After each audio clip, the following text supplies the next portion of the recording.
kan STRA sendiri ini merupakan produk dari Undang-Undang Nomor 6 Tahun 2017. Jadi antara SKK dengan STRA itu memang dilahirkan oleh undang-undang. Jadi bukan ada institusi lain, dilahirkan oleh undang-undang. Hanya saja proses penerbitannya itu yang berbeda. Nah, SKK sendiri diterbitkan oleh Kementerian PUPR melalui Lembaga Pengembangan Jasa Konstruksinya. Kemudian itu bekerja sama dengan BNSP, Badan Nasional Sertifikasi Profesi. Nah, sedangkan STRA itu diterbitkan oleh Dewan Arsitek Indonesia. Nah, polemik itu, apa yang menjadi polemik?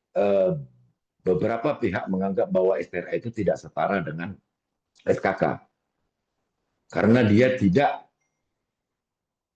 diterbitkan oleh BNSP selaku badan yang ditunjuk pemerintah sebagai badan yang mensertifikasi profesi. Nah, hal ini juga sudah IAI sendiri sudah melakukan banding ke Mahkamah Konstitusi terkait itu, dan Mahkamah Konstitusi menyimpulkan bahwa STRA itu setara secara hukum dengan SKK gitu. Nah, akhir-akhir ini pengurus nasional IAI sudah melakukan audiensi atau koordinasi ke pihak-pihak terkait termasuk Kementerian PUPR untuk sosialisasi kepada seluruh pengguna jasa bahwa memang produknya Undang-Undang 6 2017 itu sama dengan produknya Undang-Undang Nomor 2 Tahun 2017 terkait bukti keprofesian, bukti kompetensi profesi. Nah, namun menunggu perjuangan itu, IAI bergerak cepat. Jadi IAI sendiri sudah membentuk LSP. LSP ini merupakan lembaga yang menerbitkan sertifikat kompetensi profesi, hasil produknya Undang-Undang 2 tahun 2017. Ini LSP ini lembaga sertifikasi profesi, disebut dengan SARSI. Ini untuk menjawab kebutuhan rekan-rekan arsitek yang memang benar-benar membutuhkan SKK. Jadi IAI tidak mengambil sikap, oh enggak, kami tetap bertahan, kami kekeh bahwa STRA ini sesuai gitu, sehingga yang korban apa gitu. Nah, rekan-rekan yang sudah memiliki STRA.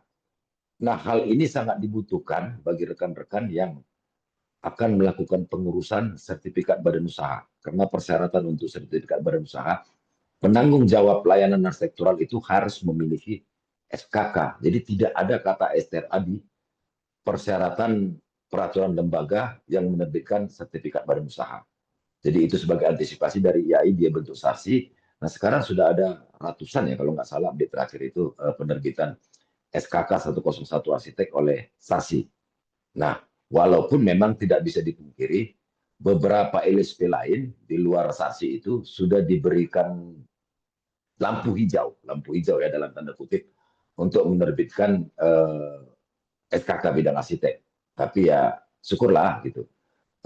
Audiensi pengurus nasional dengan LPJK dengan Kementerian PUPR tetap mensyaratkan bahwa LSP manapun yang menerbitkan SKK arsitek itu, bahwa syarat utama penerbitan SKK itu adalah pemohon yang sudah memiliki atau yang masih memiliki STRA yang masih berlaku. Nah, makanya Bang, kalau saya sendiri secara hukum antara SKK dengan STRA itu adalah sama. Terlepas dari pengertian beberapa pihak yang menyatakan karena STRA itu tidak diterbitkan oleh BNSP, berarti beda. Nah, ini kita serahkan kepada masyarakat sebagai pengguna jasa. Demikian Bang penjelasannya Bang. Terima kasih Bang. Kita serahkan ke Flor. Apakah ada yang ingin bertanya?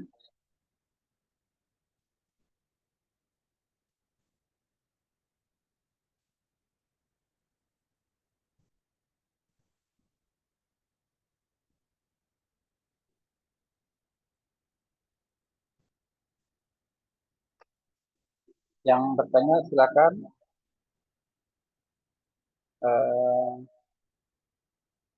Bang, ada yang bertanya di chatting Bang. Oh, tadi ada hilang ya.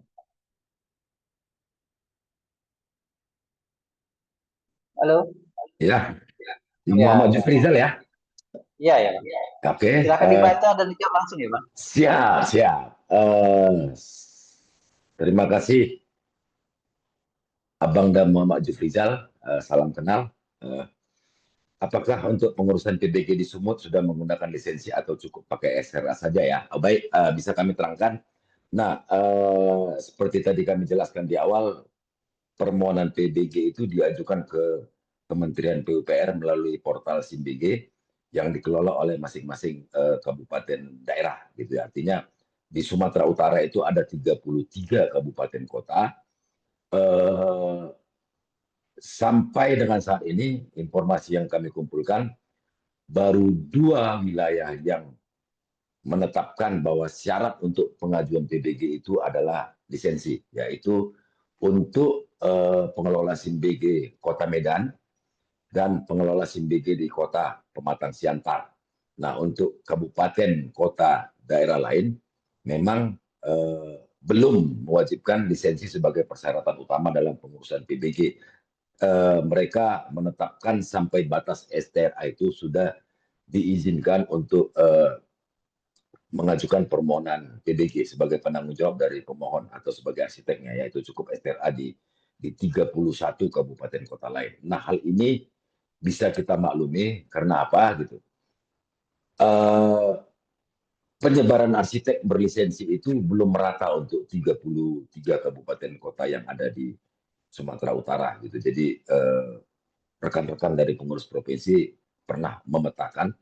Jadi wilayah praktik rekan-rekan yang berlisensi itu masih berkutat di lingkungan kota gitu. Tidak sampai menjamah kabupaten-kabupaten yang ada gitu. Jadi tercatat yang paling banyak tentu di Kota Medan, Deli Serdang, Siantar, Sibolga Tapanuli Tengah, Tebing Tinggi gitu. Sedangkan wilayah lain itu masih bisa kita hitung dengan jari gitu. Nah, hal ini menjadi tugas sebenarnya, menjadi tugas kepada pengurus provinsi untuk melakukan sosialisasi lebih intens kepada pengelola SIMBG seluruh kabupaten kota agar mengikuti apa yang diamanatkan oleh Undang-Undang Nomor 6 Tahun 2017 bahwa lisensi adalah syarat utama dalam permohonan penyelenggaraan bangunan gedung. Mungkin itu Bang untuk menjawab pertanyaan Bang Zufrizal. Ya, terima kasih, Bang. Kami membuka kesempatan kepada yang lain. Yang adik-adik kita yang baru tamat ini mungkin ada yang ingin bertanya.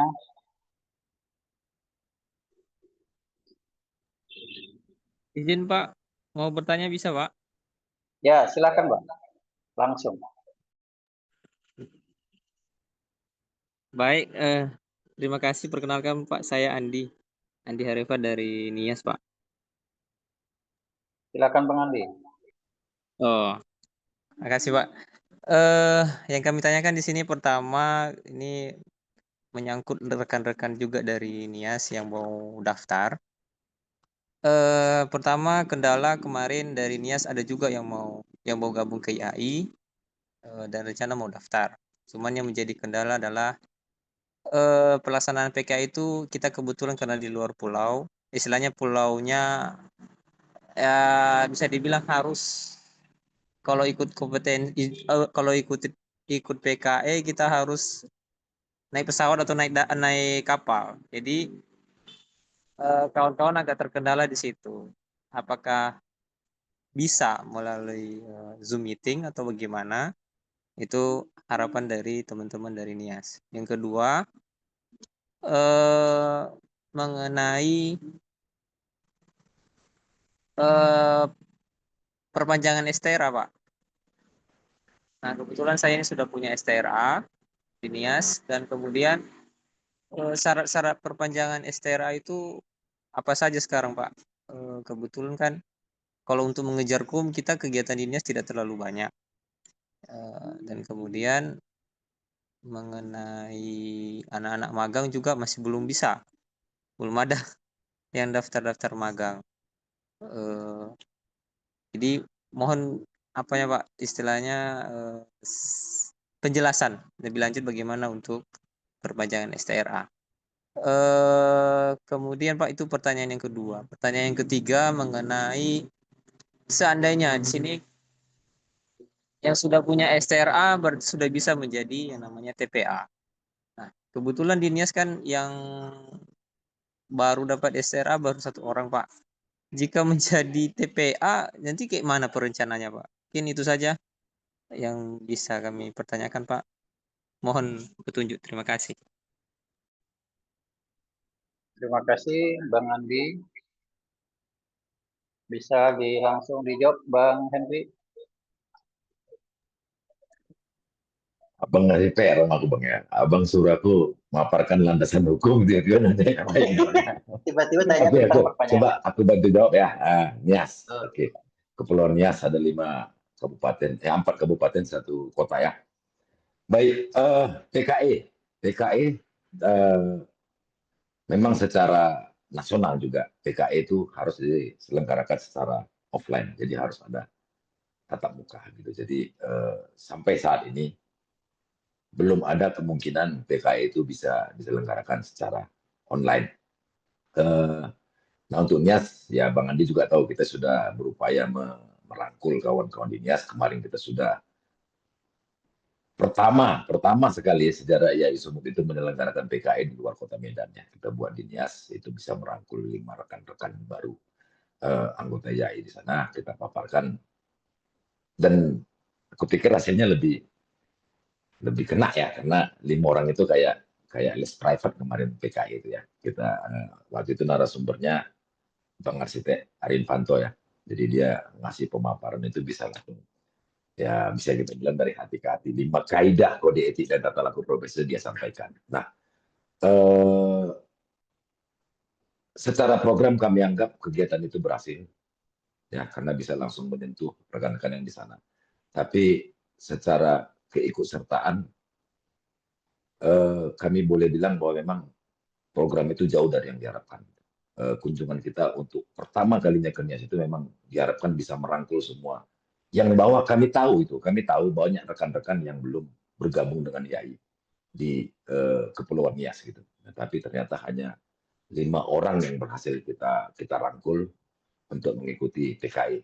Karena PKI ini merupakan salah satu syarat utama dalam permohonan STRA. Nah, ke depannya apakah sampai saat ini jawaban kami itu tidak bisa dilakukan secara online, memang harus offline. Nah, apakah akan ada kegiatan PKI lain di Nias? Kecil kemungkinan, sampai saat ini kami bilang kecil kemungkinan, karena banyak lagi daerah-daerah lain, seperti tadi kami bilang ada 33 kabupaten kota yang ada di Sumatera Utara, dikurang 5 berarti ada 28 lagi yang memang harus kita perhatikan. Gitu. Tapi kami juga belum bisa pastikan bahwa itu tidak akan mungkin lagi dilakukan. Gitu. Jadi kecil kemungkinan, karena untuk program kerja pengurus provinsi di tahun 2025 ini memang tidak mengagendakan pelaksanaan PKI di Kepulauan Nias. Itu untuk pertanyaan pertama. Nah, pertanyaan kedua terkait perpanjangan STRA. Gitu. Nah, STRA pertama kali terbit STRA itu tahun akhir 2021 ya Bang Irwan ya. Artinya itu berlaku 5 tahun, nanti di tahun depan lah mulai proses perpanjangan.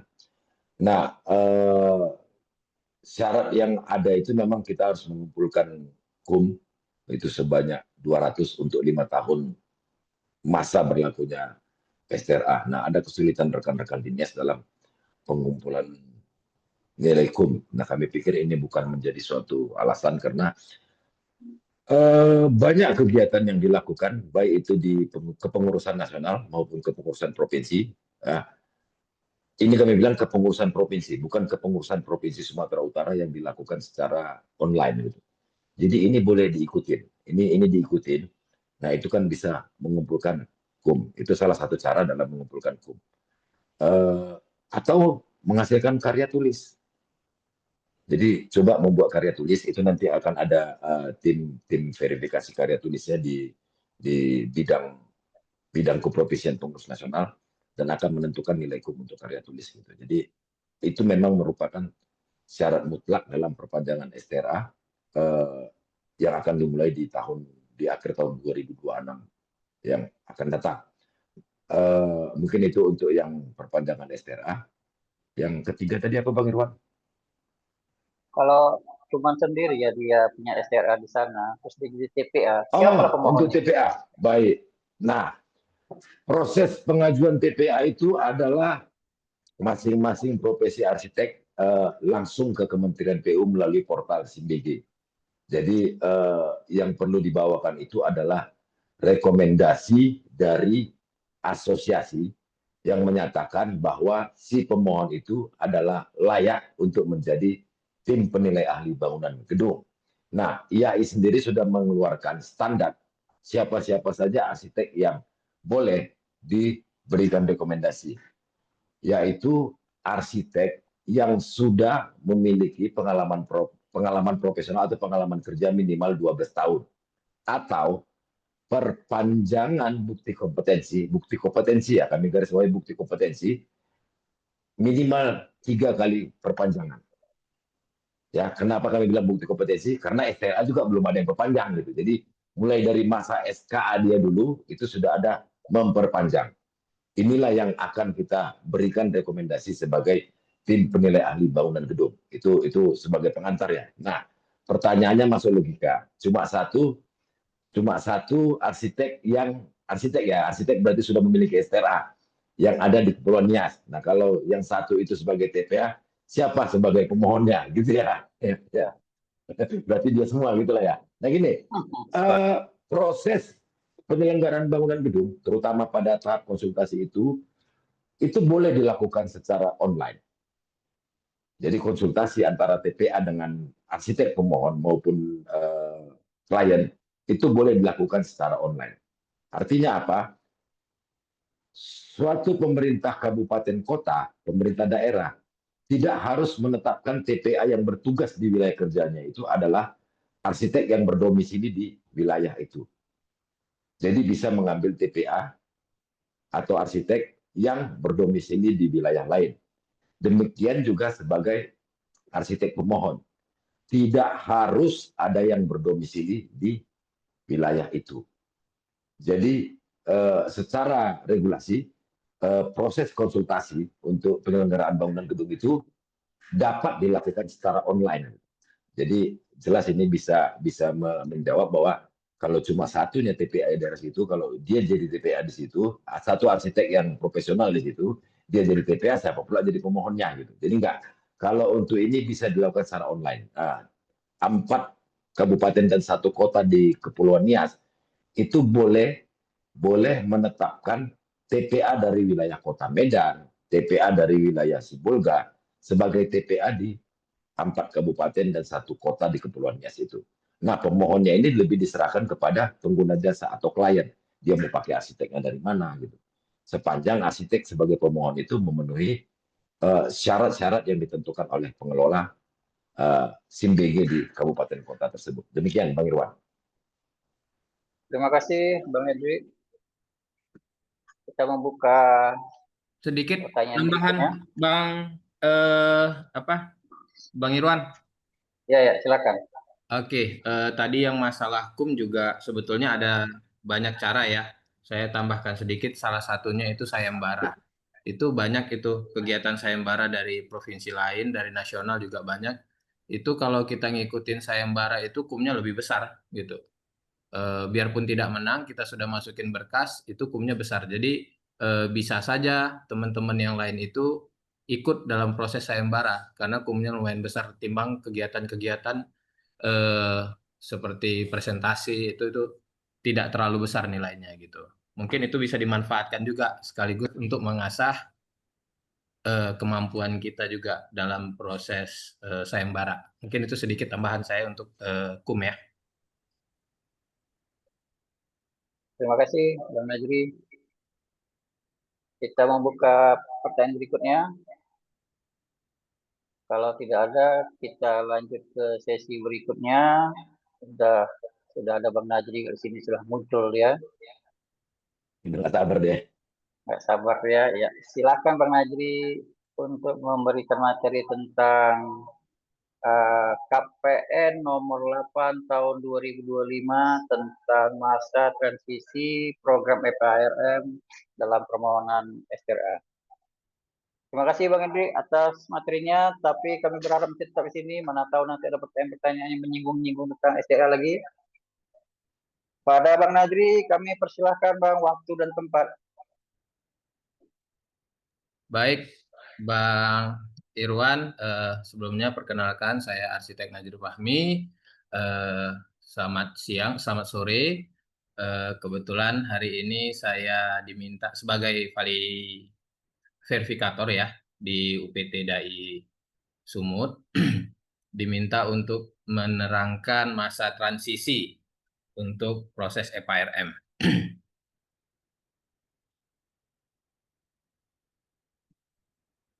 Oke, udah nampak ya?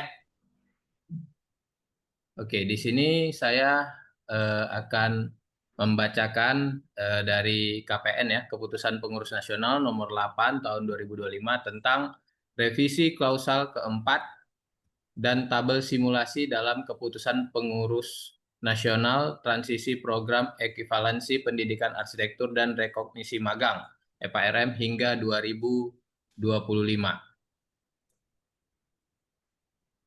Oke, saya akan langsung saja memutuskan. 1.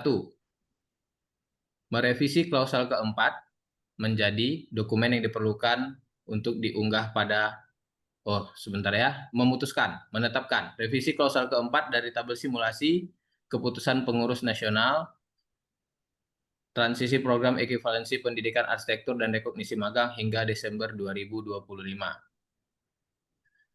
Ke-1, merevisi klausal keempat menjadi dokumen yang diperlukan diunggah pada portal DAI. Minimum 3 proyek gedung atau bangunan dalam kurung 1 dari 3 proyek terbangun dengan total luas bangunan minimum 200 meter persegi dan memiliki minimum 2 lantai. Kedua, KTP. Ketiga, ijazah S1 Arsitektur. Keempat, sertifikat PPR bila mengikuti program rekognisi magang atau surat keterangan dari perguruan tinggi jika sedang mengikuti program profesi arsitek. Kelima, 2 rekomendasi dari anggota YAI aktif telah memiliki STRA.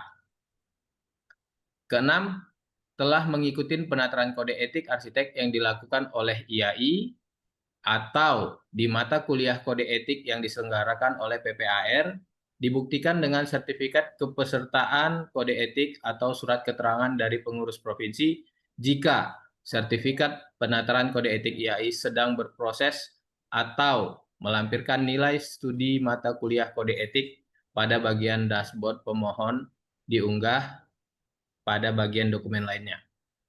Kedua, merevisi tabel simulasi tahun kelulusan.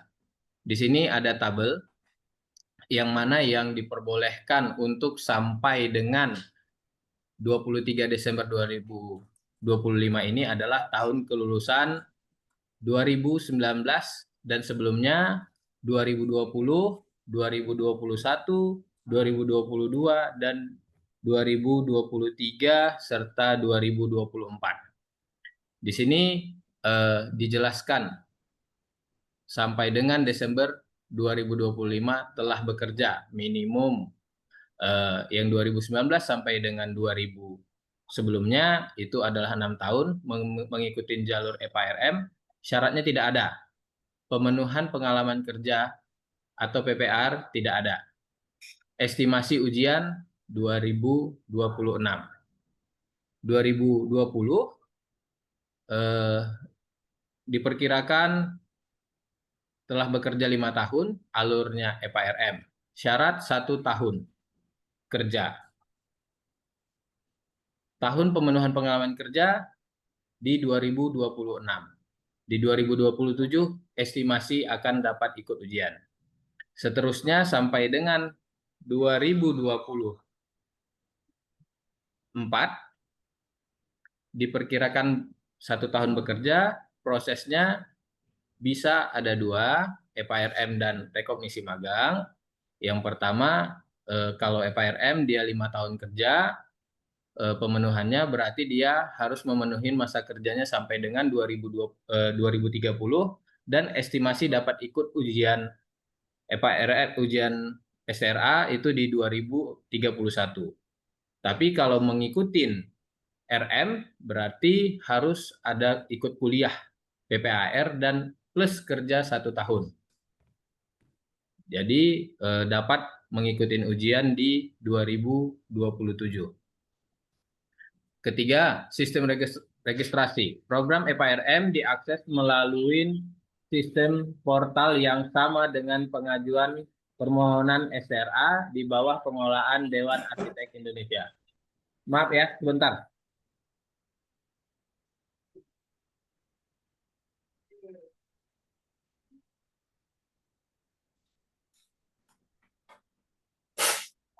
Sebentar ya.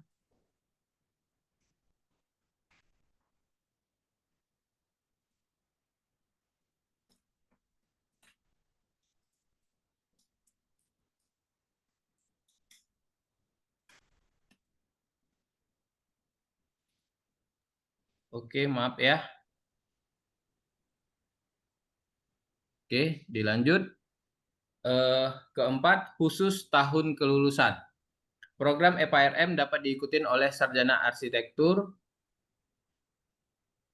yang lulus pada tahun 2019 dan sebelumnya 2020, 2021, 2022, dan 2024, di mana telah melakukan registrasi dan biaya dan pelunasan biaya melalui sistem portal DAI selambat-lambatnya 23 Desember.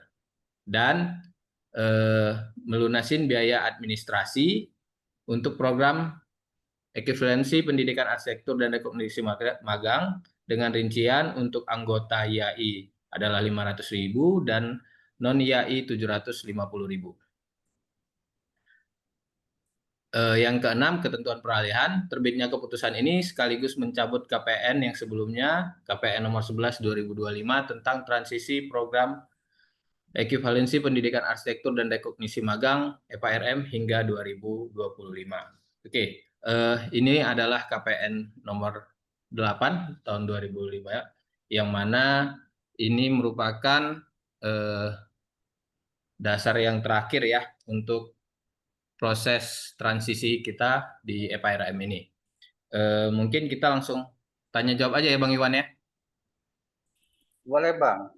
Oke. Tapi sebelum itu saya bertanya dulu boleh kan Bang? Boleh.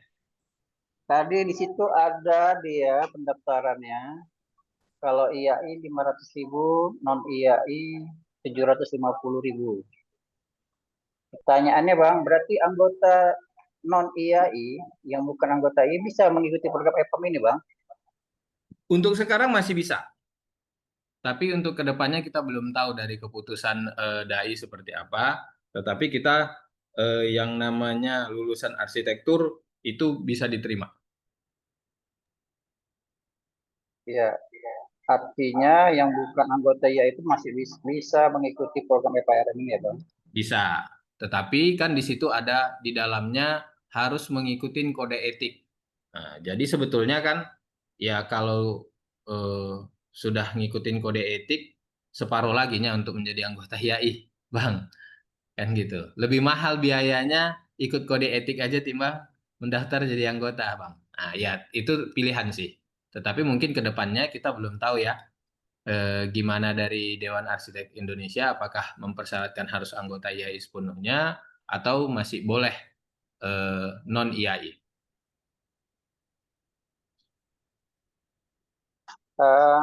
Terus ada pertanyaan lagi nih Bang. Kalau berarti ada perbedaan lah kalau mengikuti kode etik biaya ini maksud saya tadi biaya. Ada perbedaan biaya kalau kita mengikuti kode etik bila kita anggota IAI atau dengan anggota non IAI gitu ya Bang? Iya betul, ada perbedaan biaya. Ya Bang. Bang, itu kan tadi pengalaman kerja 6 tahun yang program EPRM. Ya. Kalau saya misalnya contoh, saya kerja freelance Bang. Bisa nggak saya isi pengalaman kerja itu saya freelance gitu Bang? Bisa.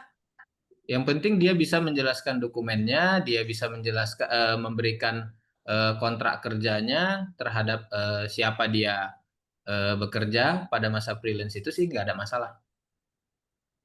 Artinya tidak terpaku dengan harus kerja di perusahaan atau di biru Tidak, konsultan tidak, gitu ya, tidak. Bang. Ya, Yang namanya arsitek itu kan bisa aja dia bekerja di biro, bisa dia freelance, tergantung kan Bang.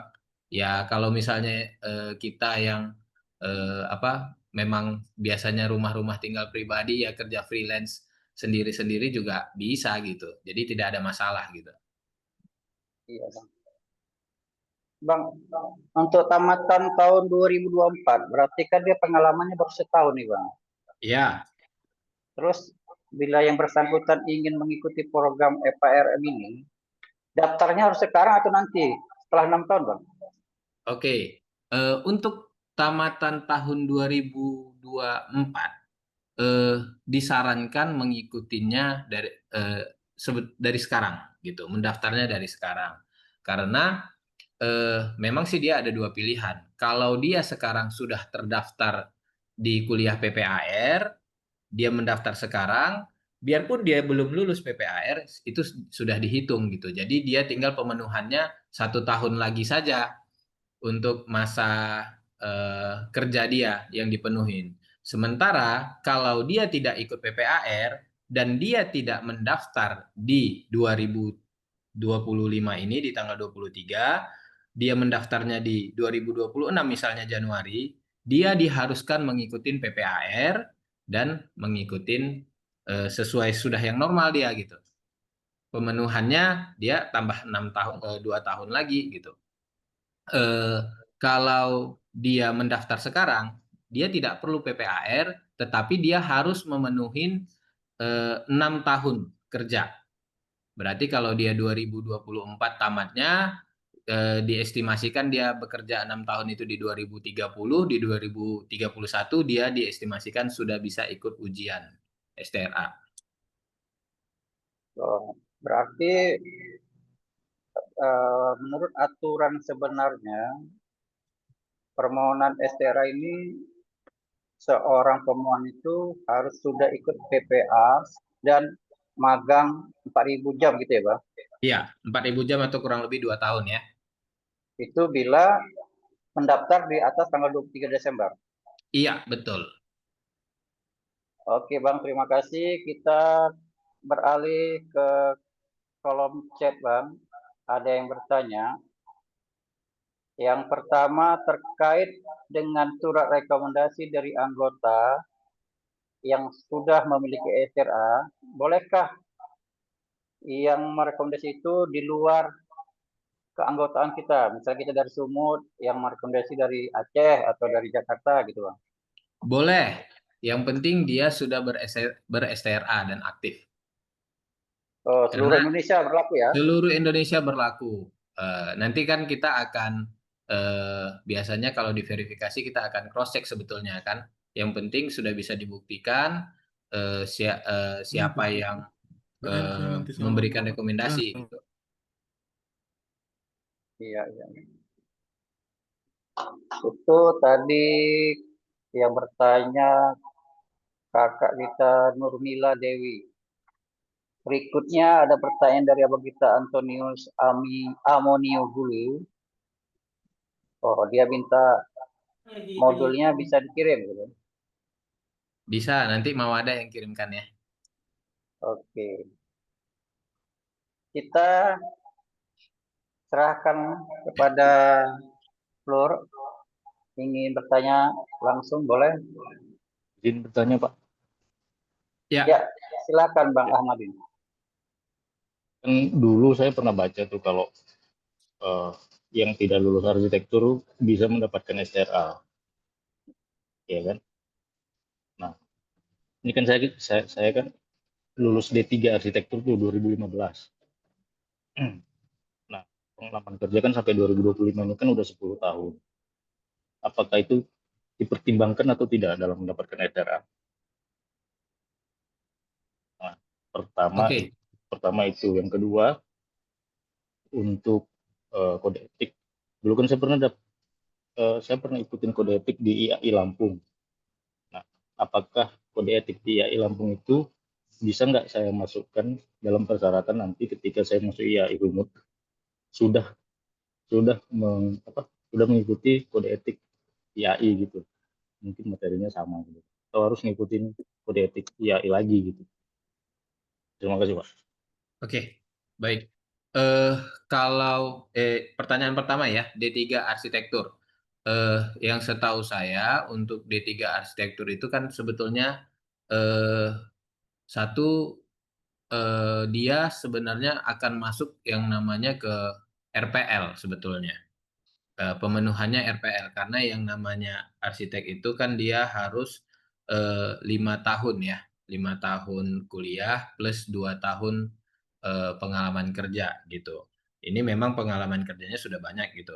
Itu nantinya akan masuk ke program yang namanya RPL, Rekognisi Pembelajaran Lampau. Memang untuk sekarang itu sudah digaungkan, tetapi belum berjalan.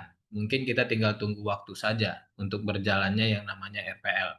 Karena memang dipersyaratkan kita itu masih S1 ya dari DAI-nya, sehingga itu nantinya ke depan akan masuk ke RPL, Rekognisi Pembelajaran Lampau.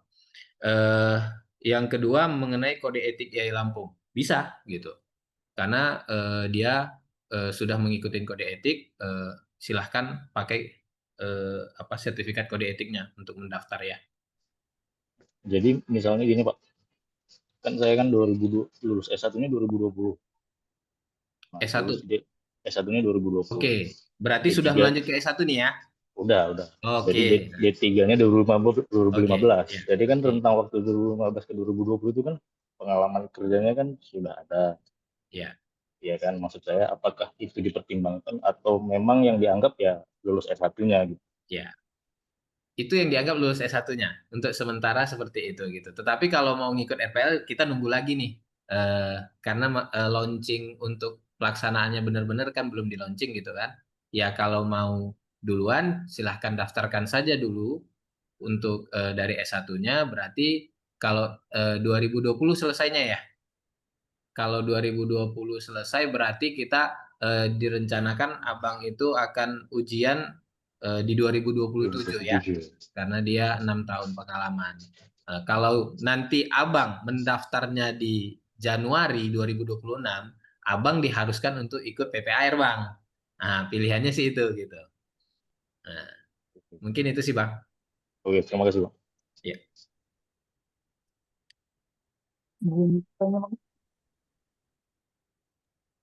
Ya, silakan Bang. Saya ingin bertanya mengenai kontrak kerja. Kadang-kadang kita di pekerjaan ini kan tidak ada kontrak. Agak kuat Dan kita dengan surat keterangan.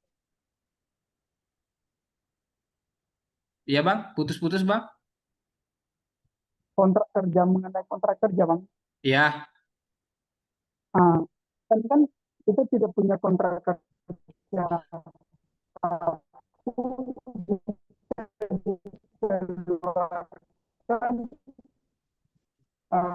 Surat keterangan bekerja di perusahaan tertentu. Enggak terbaca ya. Enggak. Tanyakan aja mengenai kontrak kerjanya, Nas. Oke. Intinya adalah mengenai kontrak kerja. Sebetulnya gini, kita pada perusahaan pengalaman kerja kita di situ ada diminta kontrak kerja. Sebetulnya bisa juga dengan posisi kita kan bisa jadi contoh nih drafter gitu kan. Kan nama kita tidak ada di dalam kontrak kerja. Itu bisa dengan surat keterangan saja. Surat keterangan dari perusahaan di mana kita kerja itu bisa gitu. Jadi keterangan kita telah mengikuti pekerjaan A bla bla bla bla bla sebagai drafter atau sebagai asisten arsitek gitu. Itu bisa. Surat keterangan dari perusahaannya. Tidak mesti langsung kita yang berkontrak juga tidak ada masalah gitu. Itu ya kurang lebih maksudnya Bang ya. Benar-benar terjawab. Oke Bang.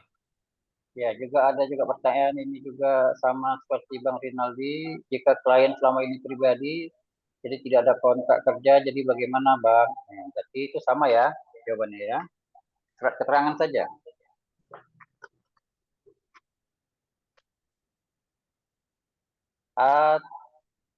Kita lanjut, ada pertanyaan juga dari Bang Rinaldi tadi, Bang Najri. Izin bertanya Bang, saya lulusan tahun 2009 dan saya langsung bekerja di dinas sebagai honor sampai 2025 di bidang bangunan gedung. Pertanyaan saya, apa perlu lagi saya magang untuk persyaratan tersebut? Atau langkah bagaimana yang saya siapkan untuk membuat sertifikat STRA-nya? Silakan Bang. Oke, kalau tamat 2009 sebetulnya 6 tahun itu sudah dipenuhi. Tinggal dari Abang bagaimana memasukkan portofolio Abang sama pengalaman pekerjaan Abang yang berhubungan dengan arsitektur. Karena nanti di situ Abang lah yang mengisi. Bagaimana portofolio Abang, posisi Abang di sana sebagai apa, surat keterangannya bisa atau kontrak, kalaupun misalnya Abang kerja freelance untuk pribadi-pribadi nih, misalnya rumah tinggal atau apa, itu bisa juga gitu. Yang penting Abang tidak perlu lagi yang namanya magang gitu. Karena dia sudah lebih dari 6 tahun, tinggal Abang meramu portofolio Abang sebetulnya. Yang penting portofolio itu Abang harus tetap berhubungan sama yang namanya arsitektur. Iya. Sebagai penekanan bahwa program EPRM ini adalah merupakan salah satu program percepatan mendapatkan STRA. Jadi dengan mengikuti program EPRM ini, pemohon tidak perlu ikut magang gitu ya Bang? Iya, betul. Dan tidak perlu mengikuti pendidikan PPA kalau PAR. dia merasa itu. Tapi kalau dia telah mengikuti PPA pun bisa. Tapi Bisa. pengalamannya cukup 2 tahun saja. 2 tahun, betul. Kalau dia tidak ikut PPAS, dia harus 6 tahun. Tapi kalau sudah ikut PPAS, dia pengalamannya cukup 2 tahun. Mungkin itu ada. Oh, ini ada satu lagi nih Bang, melanjutkan Pak. Kan ya. itu kliennya pribadi, surat keterangannya dari klien pribadi tersebut, kan nggak ada perusahaan. Nggak apa-apa, Ya. dari kliennya sudah nggak ada masalah gitu. Asal surat keterangannya dilengkapi dengan alamat dan nomor telepon gitu ya Bang? Iya, betul. Jadi harus adalah datanya. Kalau nama A gitu aja kan, ya kita nggak tahu kan. Tapi tetap harus ada dicantumkan alamat, nomor telepon, karena bakal ada konfirmasi. Iya. Ini lanjut Bang, kayak ini banyak pertanyaan nih. Kita mulai masuk ke bagian permohonan. Tadi masalah hukum memang agak berat. Gitu. Sesuai dengan apa ya kan? Tambuk gitu ya. Ada bertanya dari kakak Seli Veronica. Selamat siang Bang, izin bertanya, apakah ada poin tertentu yang harus diperhatikan dalam mempersiapkan portofolionya? Apakah dalam portofolio itu harus juga melibatkan arsitek bersertifikat dan lain sebagainya? Terima kasih Bang.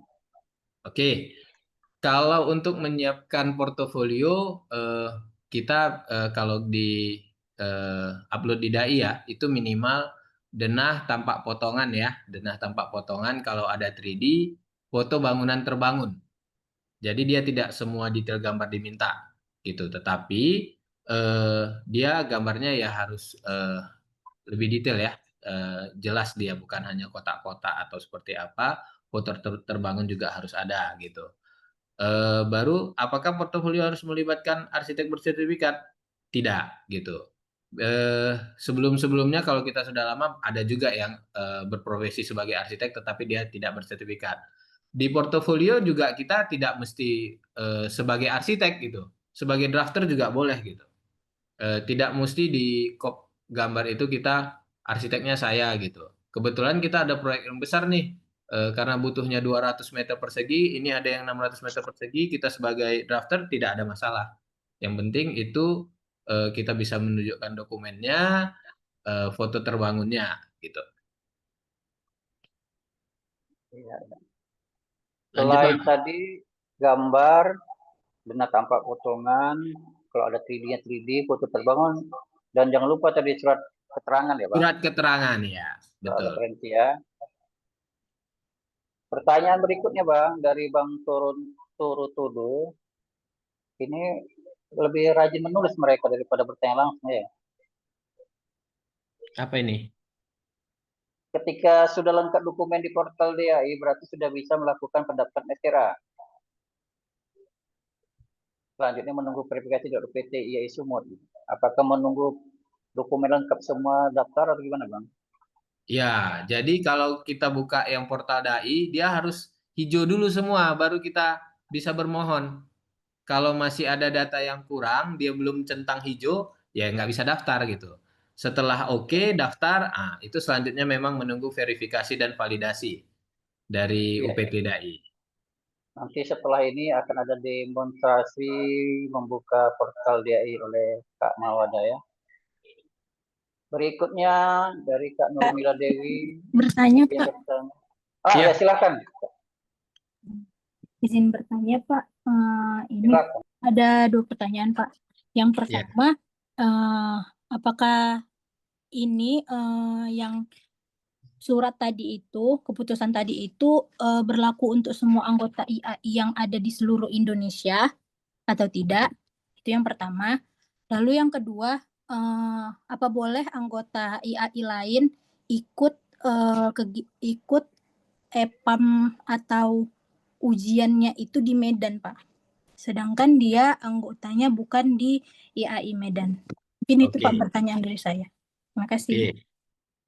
Untuk keputusan itu berlaku nasional untuk seluruh provinsi yang ada di Indonesia.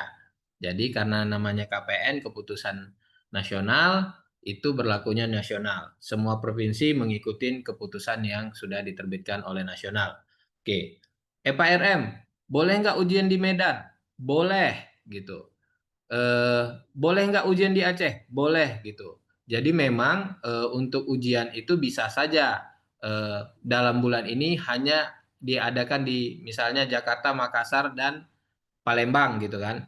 Ya, kebetulan kita bisa ke sana, boleh kita ikut ujian di sana gitu. Tidak harus menunggu di daerahnya untuk ikut ujian gitu. Memang ya kalau kita menunggu di daerah, otomatis biaya kita kan lebih murah, ongkos, penginapan gitu. Tetapi kalau kita memang mau mengejar, silahkan ikut ujian dimanapun gitu. Tinggal mendaftar saja di lokasinya. Iya. Izin bertanya?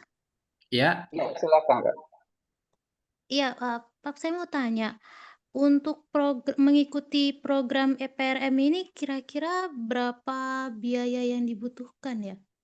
Kalau biaya yang dibutuhkan.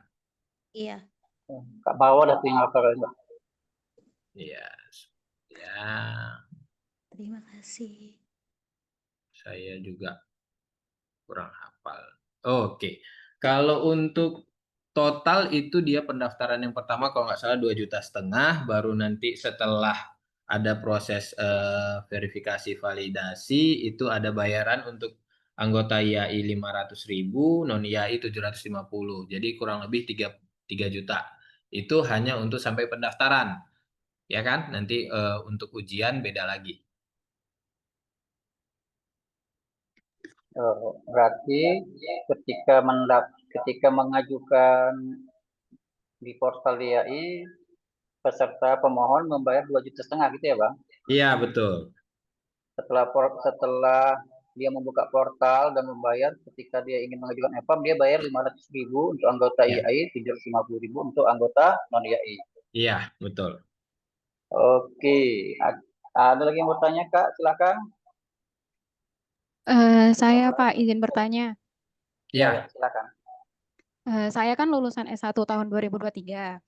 Terus lanjut kerja di bawah SRA dan lanjut lagi PPR tahun 2024. Terus baru lulus kemarin. Jadi kan sebenarnya hitungan kerjanya itu 2 tahun. Karena Ya. PPR kan katanya nggak kehitung ya. Nah, jadi walaupun hitungan kerjanya belum 2 tahun, masih setahun, itu tetap bisa daftar. Atau gimana? Gimana? Hitungan tamat 2023. Iya, terus kerja di bawah STRA. Kerja sampai 2024.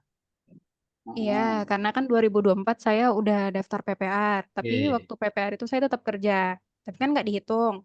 Ya, betul. Nah, karena baru lulus PPR kemarin, jadi kan cuma 1 tahun tuh hitungan kerjanya. Ya. Ya, Nah, jadi tetap bisa daftar EPRM ini apa gimana ya Pak? Penunggu setahun daftar, kerja lagi? Oh, daftar. oke itu aja Pak Daftar EPRM pertanyaannya. ini, tetapi tetap nanti ada masih pemenuhan ya, Pak Bang Iwan ya. 1 tahun lagi ya. Ya, ya, ya. Artinya, jadi sebagai penekanan, program EPRM ini berakhir di 23 Desember. Setelah 23 Desember, setiap pemohon yang ingin mengajukan STRA, dia harus telah 5 tahun pendidikan arsitek dan 4.000 jam magang. Nah, saya baru tamat 2024, gimana Bang? Dia harus daftar sebelum 23 Desember. Kalau dia setelah itu, maka dia harus mengikuti magang. Tapi kalau dia daftar sebelum 23 Desember, dia bisa menunggu sampai 1 pemenuhan tahun. 6 tahun tadi. Nah, seperti kakak ini tadi, berarti dia 2023 ke 2024 ada 1 tahun pengalaman, 2024 2025 dia PPA, Kuliah, tinggal tambah kuliah, 1 lagi. berarti tinggal setahun lagi dong. Iya, Tapi jadi di daftarnya harus 2000, sekarang. ya daftar harus sekarang. Jadi Tahun ini untuk masih muda ya. ujiannya itu dia bisa di 2027. Mungkin itu. Ada lagi yang bertanya? Halo, izin. Iya, silakan. Selamat sore tuh abang-abang dan semuanya. Selamat sore, Eh, Bang. Iya, saya mau bertanya untuk masalah ini ya, pengurusan STRA berhubung kan saya alumni dari ITM ya, kebetulan kampus ITM kan sudah tutup ya. Kebetulan saya alumni tahun 2008. Untuk syarat mendapatkan STRA dengan catatan kita pada saat proses pendaftaran di DAI, adakah perbedaan dibanding dengan kampus yang masih eksis? Gitu. Syarat-syarat khusus, misalnya seperti itu. Mungkin itu aja yang bisa saya tanyakan. Kiranya bisa ya dapat penjelasan yang lebih luas. Karena selama ini saya ada beberapa informasi, tapi saya mau memastikan lagi nih, adakah nggak secara khususnya yang lebih detail gitu. Mungkin itu aja Bang Dan. Terima kasih. Oke, baik Bang. Saya mau tanya dulu nih, informasinya apa sih Bang yang didapat?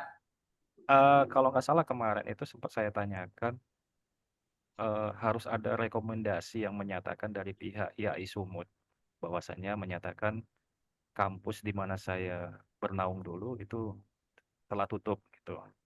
Oke,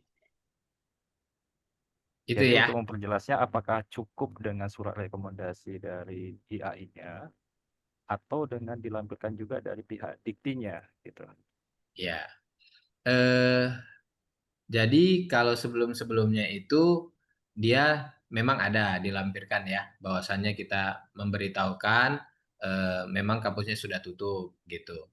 Dan biasanya kita juga Dikti kita nggak perlu ya Bang Iwan ya, Enggak, nggak perlu. kemarin ya Nah, hari itu terakhir ya lanjut Bang.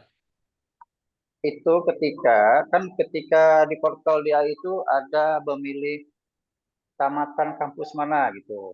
Nah, saat itu di awal-awal dulu kampus ITM nggak keluar di daftar portal DAI. Makanya untuk melengkapi itu harus ada surat dari Dikti. Nah, sekarang sudah ada muncul menu ITM di portal itu. Jadi itu nggak perlu lagi. Kalau Mungkin dari begitu, Bang. IAI Sumutnya sendiri gimana Bang Dan? Apakah ada rekomendasi juga? Oh enggak, karena sekarang di portal DAI sudah ada Sudah kampus ITM. Sudah ada, sudah Bang. di Berarti update. langsung aja ya? Ya, Yang jadi awalnya langsung. memang nggak ada Bang. Ya, itu 2022 ya. Iya Nggak betul. ada keluar. Nah, jadi agak terhambat hari itu memang dari alumni-alumni ITM karena tidak keluar tabelnya di menunya di portal dia itu akibat mungkin dari Aptarinya belum dimasukkan. Mungkin itu Bang. Boleh bertanya kembali Bang Dan? Boleh. Izin untuk persyaratan yang kelengkapan portofolio yang untuk diupload itu minimal berapa portofolio ya? Karena 3. kemarin saya dapat informasi dari beberapa teman, ada yang menyatakan cukup dengan 2 portofolio, ada juga yang menyampaikan 4 portofolio kan gitu. Saya mau memastikan aja gitu, mana yang ini yang memang betul data akurat yang dibutuhkan. Apakah 4 portofolio atau yang 2 portofolio. Kemudian kan itu kan ketentuannya itu kan minimal luas bangunan 200 meter persegi kan gitu kan. Ya. Kemudian untuk kebetulan saya kan selama ini saya berprofesi kan saya freelance ya, tidak bekerja di suatu instansi atau perusahaan. Jadi saya punya ini sendiri. Cuman kebetulan saya kan belum memiliki SRA kan gitu. Jadi kalau untuk portofolio ya insya Allah itu lebih dari cukup gitu kan. Nah, jadi untuk yang memastikannya ini apakah yang 2 tadi atau 4 gitu. Oke. 3, Bang. 3 ya. 3. Iya. Oh, berarti yang diupload 3. Iya, betul. Kalau Abang mau upload 4, 5 itu boleh, nggak ada Oh, masalah boleh. gitu. Jadi Berarti minimalnya nanti tadi kan 3 ya. iya, minimal 3 gitu. Dengan Oke, 1 siap. terbangun. Oke, Minimal. siap. Dengan kondisi yang sudah realisasinya sudah ada kan. Iya. Iya. Jadi begini Bang, saya tambahkan Bang. Jadi kenapa ada yang upload 3, 5, 6, atau 8? Kan ketika nanti berkas kita sudah sampai ke nasional, nanti kan mereka akan menilai portofolio yang kita masuk ini sebenarnya sudah mencukupi tidak. Oh, Nah, oke. ya, jadi mungkin bisa aja satu portofolio kita tuh nggak cocok itu. Kita bisa masukkan lagi yang stok yang ada tadi, tanpa harus merubah lagi. Jadi dia bisa membuka itu ya. Terus yang kedua, tadi kan minimal 200 meter atau 2 lantai bangunan. Nah, tiba-tiba Abang ada bangun aula luas dan tidak 2 lantai bangunan, bisa. Tapi itu salah satunya ya, Bang. Tapi harus salah satu yang lengkap 200 meter persegi dan 2 lantai. Jadi Oke, ini untuk mempercepat proses saja, Bang, biar Dewan Arsiteknya yakin bahwa kita sudah cukup mampu untuk mengikuti ujian kompetensi SRA itu. Terima kasih, Bang. Oke, siap. Terima kasih Bang dah semuanya. Oke, Assalamualaikum warahmatullahi wabarakatuh. Waalaikumsalam warahmatullahi wabarakatuh. Kita bacakan pertanyaan yang di chat room ya, Bang. Iya.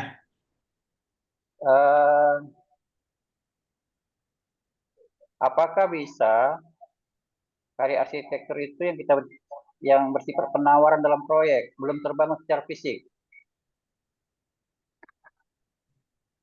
Itu mungkin sudah terjawab tadi ya, tidak bisa karena ada yang terbangun.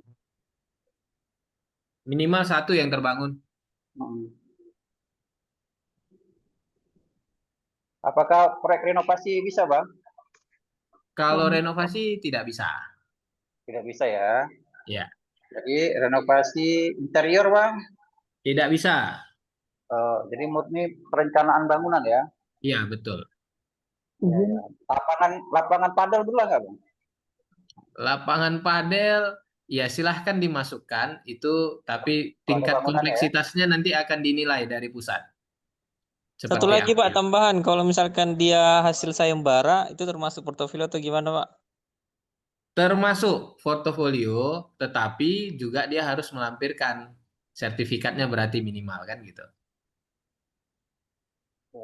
Tapi pengalaman kalau memang 3 yang dimasukkan portofolio itu sudah terbangun, biasanya tidak banyak kendala lagi gitu ya, Bang?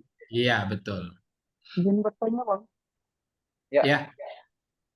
Nah, gini, seandainya ini kan saya ini lulus tahun 2023. Tadi kan persyaratannya harus memenuhi pengalaman kerja 6 tahun, berarti estimasi ujian kompetensi 2030 ya. Ya. Tapi ketika portofolio itu sudah lengkap semua, minimal juga 3 dan sudah terbangun, apakah harus 6 tahun itu ujian kompetensi sampai 2030? Iya, tetap Bang gitu. Persyaratan itu tidak serta-merta dihapus dengan gara-gara kita sudah punya portofolio 3 itu gitu. Tetap yang namanya 5+2 gitu. Atau ya yang 6 tahun itu tanpa PPAR gitu. yang itu tidak bisa dihilangkan gara-gara kita sudah punya portofolio 10 terbangun gitu Bang. Nah, itu Oh, sudah oke, ketentuannya oke. gitu. Ya, jadi namanya program ekskulasi pendidikan arsitek dan rekonstruksi magang, bahwa dengan kita tidak mau mengambil PPRT itu kita punya pengalaman 4 tahun, dan bila kita tidak ingin magang, kita menambah 2 tahun lagi pengalaman. Iya. Nah, 3 portofolio itu adalah persyarat untuk kita bisa ikut ujian kompetensi. Mungkin begitu ya, Bang? Iya, betul. Kalau Abang 2023 ingin cepat, ya harus ikut PPRS dulu, biar 2027 bisa ikut ujian. Ujian. Lanjut kita, Bang. Oke, Bang. Lanjut Berapa ke persentase bangunan yang terbangun untuk bisa diajukan ke portofolio, Bang? gimana, Bang? Ada pertanyaan nih, Bang. Berapa Yang persen, mana, Bang? berapa bangunan yang terbangun itu berapa persen boleh dimajukan, Bang? Oke. Untuk portofolio. Oke. Setidaknya itu minimal sudah 60% 60 sih. ya? 60%. ya. Ya. Jadi bentukannya sudah nampak itu kalau 60%. Iya, iya. Bolehkah rumah tinggal 2 lantai dijadikan portofolio dan sudah terbangun? Boleh. Atau Asalkan ada- luasannya bisa dapat 200 meter persegi minimum. Iya. Ada juga pertanyaan, kalau rekonstruksi walaupun dia luas bisa nggak, Bang? Proyek rekonstruksi nggak bisa. Nggak bisa ya. Iya.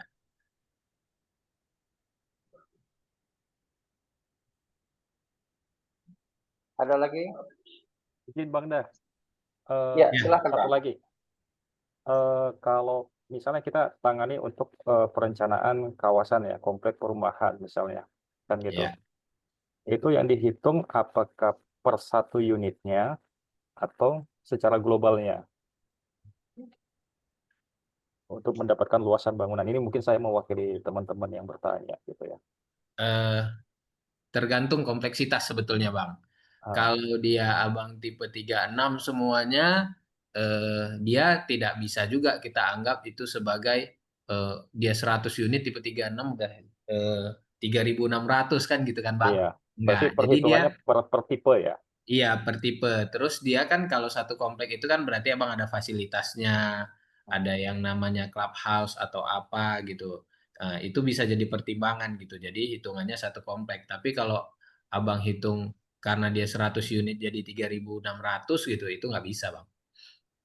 Terus kemudian untuk misalnya tadi Bang ada beberapa tipe ya dan termasuk fasumnya. Iya. Ketika kita daftar ke DAI untuk diupload ke sistemnya ya, itu semua gambar dari semua tipe dan fasumnya atau gimana? Iya, wajib. Jadi minimal semua tipe dan fasumnya itu udah tampak potongan. Kalau ada 3D bagus, kalau nggak ada foto terbangun sama surat keterangan tadi, Bang, atau kontrak tadi. Oh gitu. Iya. Kemudian kalau yang sifatnya personal Bang Dah, misalnya kita Iya. bangunan untuk rumah tinggal pribadi dan itu kita Iya. ke klien gitu kan, untuk sebagai validasinya menyatakan kita MOU ya, bahwasanya kita ditunjuk sebagai arsiteknya contohnya gitu, sebagai perencanaan. Surat yang memperkuat untuk validasinya itu cukupkah dari si ownernya sendiri atau gimana? Kalau abang sebagai arsiteknya yang langsung berhubungan sama owner, surat keterangan dari owner itu ya lengkap lah ya datanya, nomor alamat, nomor rumah, nomor HP ya, biar kita bisa untuk verifikasi juga gitu kebenarannya gitu. Jadi Untuk ininya Bang Dah, untuk mungkin identitas ya, contohnya ya KTP KTP. owner sendiri, Ya, berarti harus karena kan dilampirkan biasanya ya. berdasarkan KTP nomor sekian sekian sekian, kan itu Oke. menjelaskan ya. Iya, iya. Oke, lengkap dengan materai ya. Iya, betul. Oke, siap Bang Dah. Terima kasih, mungkin itu aja. Oke, Iya, Bang. ya. Oke, karena sudah jam 4, masih ada satu sesi lagi. Bang Nadri, kami ucapkan terima kasih. Ya, kasih Bang. Monitor ya. Iya, Bang. Ya, berikutnya kita ke sesi berikutnya, yaitu tata cara pengisian di portal DAI. Kak Mawadah bisa? Halo Kak.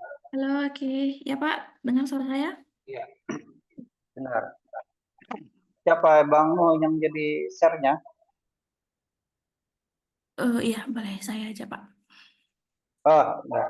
Mawadah. Oke, silakan.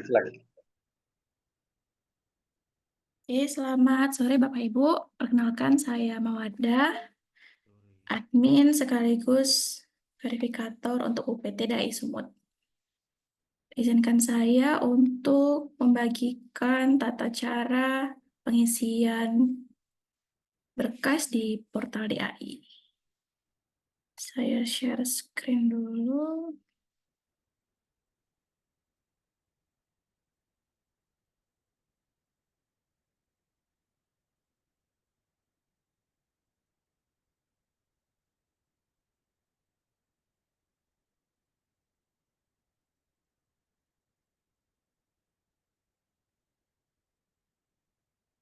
Sudah muncul Pak Iwan? Sudah Kak. Oke, baik. Pertama, pastinya kita buka dari Google. Boleh Bapak Ibu search DAI Portal, langsung masuk ke websitenya, tampilannya pertama seperti ini. Kita klik login. Jika sudah punya akun, bisa langsung masukkan email dan sandinya. Jika belum, maka klik daftar. Nanti tampilannya seperti ini, diisi semuanya. Klik daftar, nanti dia akan menuju ke email untuk verifikasi. Bapak Ibu klik verifikasinya, kemudian nanti langsung login. Ini login.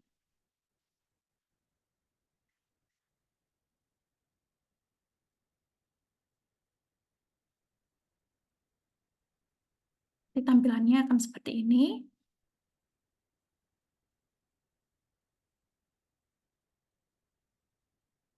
Bapak Ibu bisa langsung lengkapi datanya di menu profil yang ada di sebelah kiri, itu deretan menunya. Nah, di sini Bapak Ibu bisa lihat dibutuhkan pas foto, KTP, NPWP. Untuk pas fotonya ada syaratnya. Formatnya 1:1, latar belakang putih polos. Nanti kurang lebih seperti ini, saya jadikan contoh.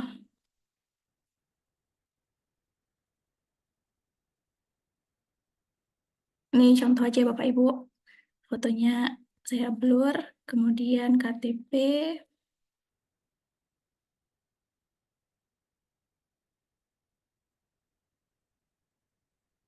KTP-nya potongannya sesuaikan aja Bapak Ibu. Jadi jangan terlalu kecil, jangan ngezoom banget juga. Kemudian NPWP. Kalau ada yang belum buat NPWP, biasanya kan yang masih mahasiswa belum buat, maka wajib dibuat. Seperti ini, nanti ini juga diisi. Nomor NPWP, kode pos. Kemudian setelah mengisi, Bapak Ibu wajib klik simpan. Kalau tidak, nanti dia tidak akan centang hijau. Nanti centang hijaunya nanti akan kita lihat di mana. Sudah diisi data pribadi, lanjut ke data pekerjaan. Di sini Bapak Ibu tambahkan pekerjaannya, nama kantor, jika bekerja di satu perusahaan, CV ABC misalnya. Atau kalau misalnya freelance, Bapak Ibu bisa buat langsung freelance namanya. Alamatnya kalau freelance, alamat pribadi. Kemudian jenis kantor, perorangan kalau freelance. Ikut perusahaan, biro arsitek. Seperti itu. Kalau freelance tadi nama atasan langsungnya, maka dibuat diri sendiri. Kemudian mulai bekerjanya kapan. Kalau ada satu perusahaan, ganti perusahaan lain, maka dibuatnya berhenti kerjanya kapan. Kalau masih bekerja di tempat, checklist masih bekerja di tempat. Nah, di sini diunggah surat keterangan kerjanya. Ini saya ada buat contoh. Contoh keterangan kerja. Nah, ini misalnya kerja freelance ya Bapak Ibu. Bisa dibuat seperti ini. Karena freelance kan ya kerja sendiri gitu. Kadang-kadang bisa juga dikumpulkan dari surat referensi dari klien, dari owner itu bisa. Tapi kalau misalnya mau dibuat seperti ini juga bisa. Beberapa ada yang buat seperti ini, alhamdulillah lewat berkasnya. Dibuat nama, nick, segala macam. Terus dengan ini mengatakan kerja secara mandiri, atau misalnya kalau Bapak Ibu pemilik CV-nya, PT-nya bisa dibuat namanya sejak kapan atau selama berapa tahun. Nanti di sini ditulis pekerjaan perancangan yang dikerjakan. Pekerjaan perancangan yang ditulis di sini harus sinkron nanti Bapak Ibu dengan portofolio yang akan dimasukkan. Jadi nanti misalnya proyek sekolah matahari misalnya, maka nanti yang dimasukkan di portofolio harus sekolah matahari juga. Jadi jangan tidak sama gitu. Ini nanti ada 2 versi, mana tahu. Nanti ini boleh saya bagikan, mana tahu Bapak Ibu perlu. Ini untuk contoh keterangan mandiri ya. Kalau misalnya dari perusahaan kan bisa perusahaan yang terbitkan, ada dengan kopnya begitu. Nanti seperti ini bisa, misalnya ada nanti kopnya ditaruh di atas, soal keterangan kerja, nama yang memberi keterangan siapa, menerangkan Bapak Ibu, kurang lebih seperti ini. Nanti ini bisa saya bagikan setelah kegiatan. Oke, setelah itu klik simpan. Klik simpan, di sini juga jangan lupa klik simpan. Nah, keanggotaan IAI. Kalau tadi tidak anggota IAI, maka pilih tidak. Langsung klik simpan. Kalau misalnya anggota IAI ataupun masih proses, klik ya, maka nanti di sini ditaruh kartu anggotanya, diisi nomor, provinsinya, anggota sejak kapan. Kalau misalnya calon anggota IAI kan belum punya kartu tuh, nanti diisi, bisa dilampirkan kwitansi dari provinsi. Seperti ini. Oh, salah. Saya tunjukkan foto aja.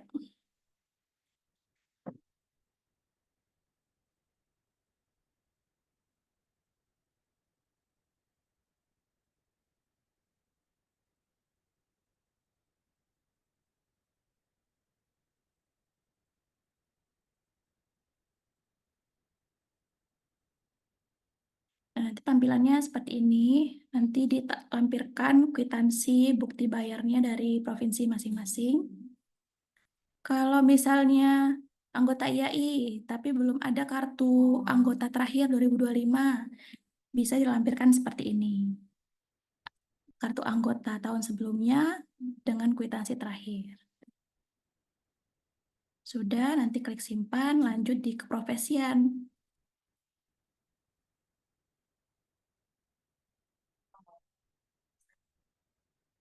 Untuk jenjang ini, nanti bisa dipilih yang STRA 2. Biasanya kalau yang masih baru memohon, pilihnya STRA 2. Tapi sebenarnya, kalaupun mau pilih STRA 2 atau STRA 1 di sini, itu bebas aja. Karena nanti yang menentukan juga di hasil ujiannya.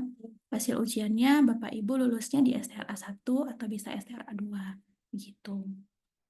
Jadi tidak terlalu masalah mau pilih yang mana.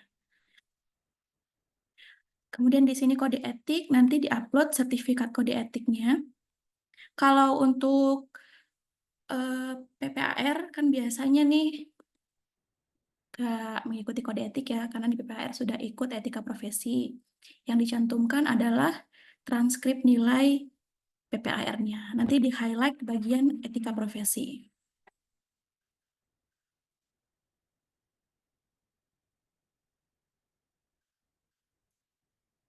Sudah, nanti klik simpan.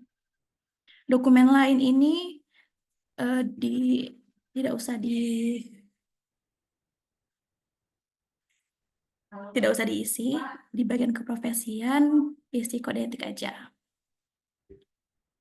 Nanti klik simpan, lanjut di pendidikan.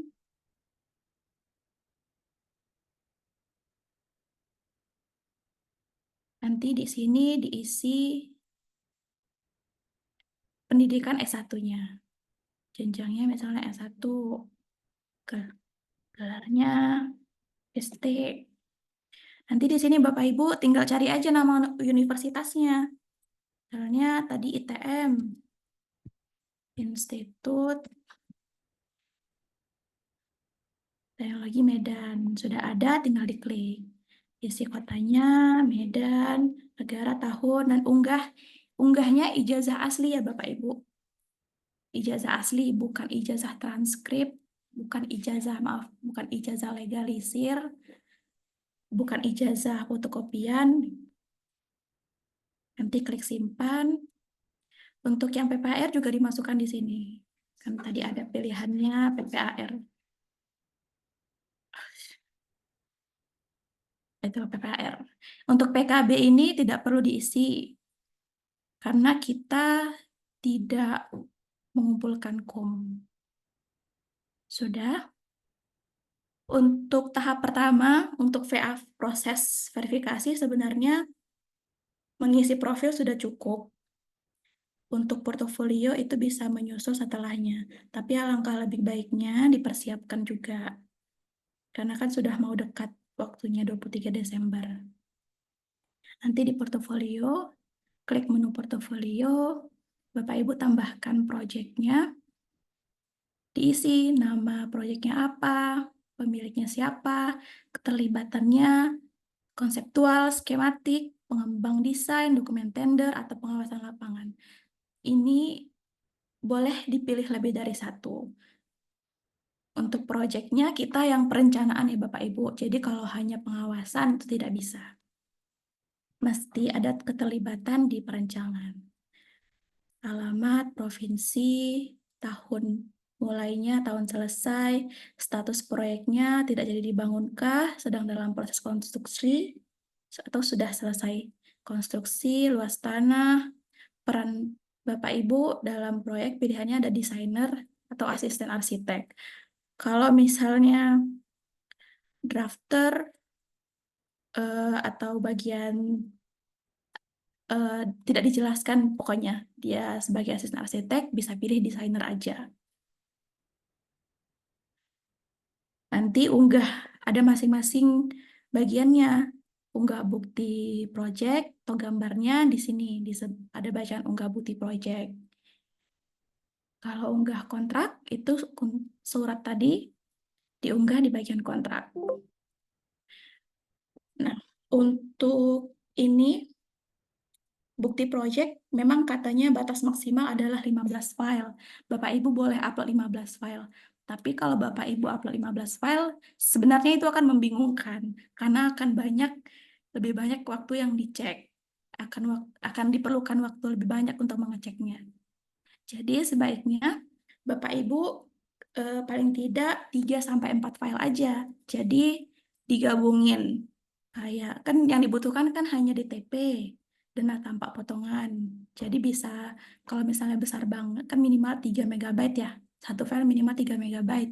Jadi bisa file pertama, denahnya, yang kedua, tampak kanan kiri, samping belakang, yang ketiga, potongan, terus yang keempat, foto terbangun dan 3D.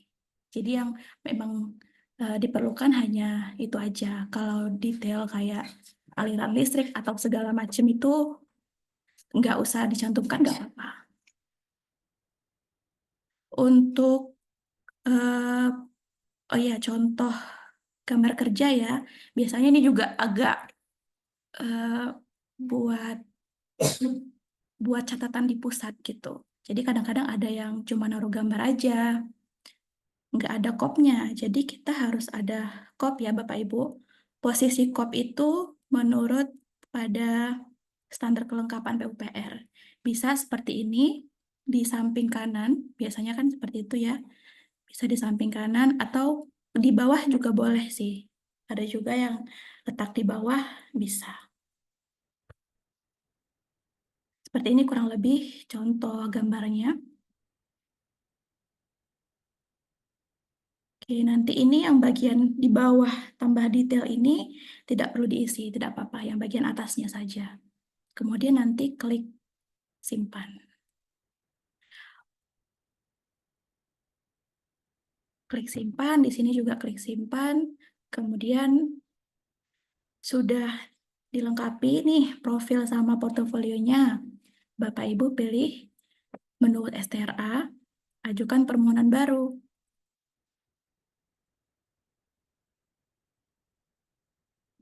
Nah, nanti di sini kita lihat datanya sudah centang hijau, artinya sudah terisi. Sudah terisi ya Bapak Ibu. Jadi sudah terisi itu memang belum tentu benar. Yang penting sudah terisi. Benar atau tidaknya itu nanti kami akan cek lagi. Nanti biasanya kami hubungi, oh ini masih ada yang kurang, nanti perlu diperbaiki lagi. Jadi data yang dimasukkan itu masih bisa direvisi. Ini kita lihat contoh pemohon yang sudah lengkapi berkas, sudah ajukan, ini sudah izin, saya izin untuk pinjam ditunjukkan. Nah, nanti setelah kalau sudah lengkap datanya, nanti dia akan checklist semua hijau semua seperti ini. Nih. Biasanya ada tuh nanti yang magang sama ekivalensinya kok belum hijau ya. Itu mungkin di bagian di bagian pendidikannya Bapak Ibu. Di bagian pendidikannya minimal tahun tamatnya sampai sekarang minimal 6 tahun. Jadi kalau misalnya tadi ada yang PPAR kesulitan untuk ajukan, biasanya itu masih kita akali dengan buat mundur dulu. Nanti setelah berhasil ajukan, baru diperbaiki kembali. Seperti itu tidak apa-apa. Nanti klik ajukan, centang-centang, baru setuju dan ajukan. Ini pemohon ini sudah berhasil ajukan. Nanti sudah berhasil ajukan, Bapak Ibu bisa lihat tagihan pertama di menu tagihan. Nah, seperti ini. Tagihan pertama jumlahnya 2.500.000. Dicek, diklik di kotak merahnya. Di sini Bapak Ibu bisa lihat detailnya, rincian biayanya, bukti bayarnya diupload di sini. Diupload, tanggal bayar, nomor referensi, lalu ini tujuan pembayarannya ada di Dewan Arsitek Indonesia, diklik simpan. Sudah berhasil, nanti di sini statusnya berubah jadi dibayar. Kalau sudah diverifikasi, untuk pembayaran ini yang verifikasi pusat. Jadi nanti kalau sudah terverifikasi, bacaannya berubah jadi lunas. Nah, setelah sudah diisi tadi profil, portofolio, kita ke menu EPAM. Menu EPAM ini kita bandingkan dengan punya saya tadi ya, yang belum mengajukan.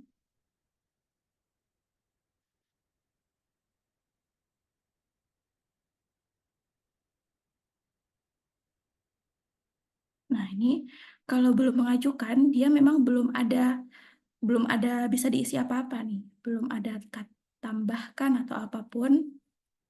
Jadi memang menu EPAM ini baru bisa diisi setelah kita klik ajukan permohonan. Nah, ini Bapak ini kan sudah ajukan permohonan, sudah ada tambah pendidikan, pekerjaan, portofolio. Nah, di sini sebenarnya kita ini dihapus aja dulu untuk demonstrasi.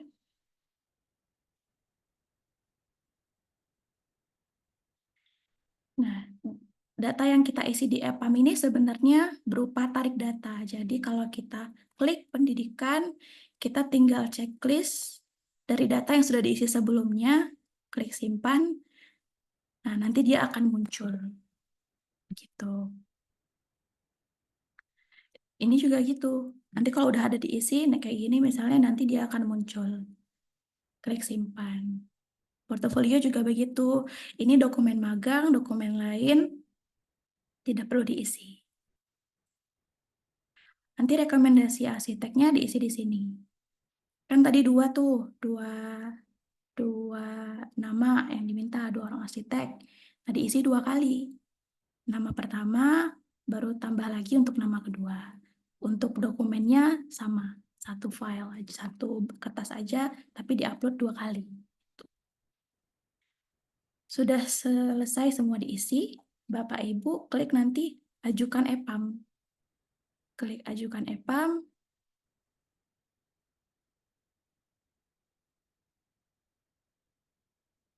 Oke, berhasil, kita ke menu tagihan. Artinya kita mau ke proses selanjutnya nih, proses permohonan EPAM. Yang tadi biayanya 500.000 anggota YAI, 750.000 untuk non-anggota YAI. Nah, ini kedua biaya ini wajib dibayarkan sampai batasnya 23 Desember 2025. Seperti itu.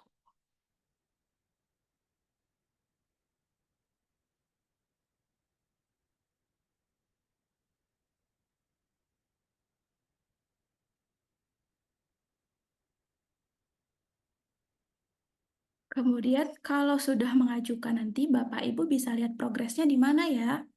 Di sini di dashboard ini bisa dilihat di bagian status itu ada permohonan terdaftar, menunggu pembayaran, proses VAV sampai nanti STRA terbit. Posisi kita di mana? Posisi kita yang ada di merah, tanda merah, menunggu pembayaran. Artinya pemohon belum membayar. Kalaupun misalnya merasa sudah membayar, bisa jadi itu memang belum diverifikasi. Nanti kalau sudah bayar, ke proses VAV, validasi oleh provinsi, VAV selesai, barulah nanti ke proses EPRM, diperiksa oleh komite pusat. Selain di sini bisa dilihat di menu STRA, riwayat permohonan. Nah, di sini ada tercatat tanggalnya, kapan pengajuannya, statusnya juga ada.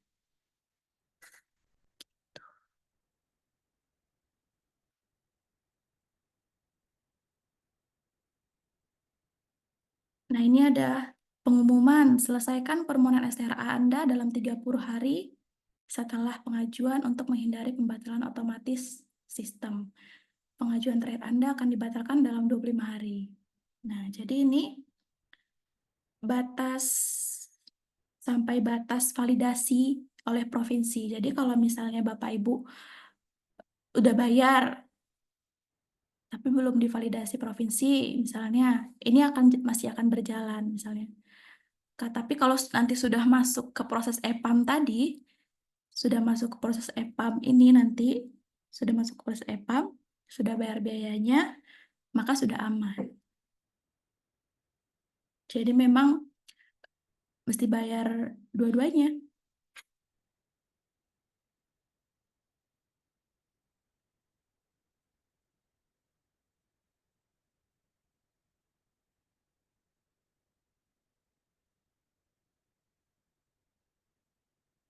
Baik, sepertinya itu dulu yang bisa saya sampaikan, Pak Iwan.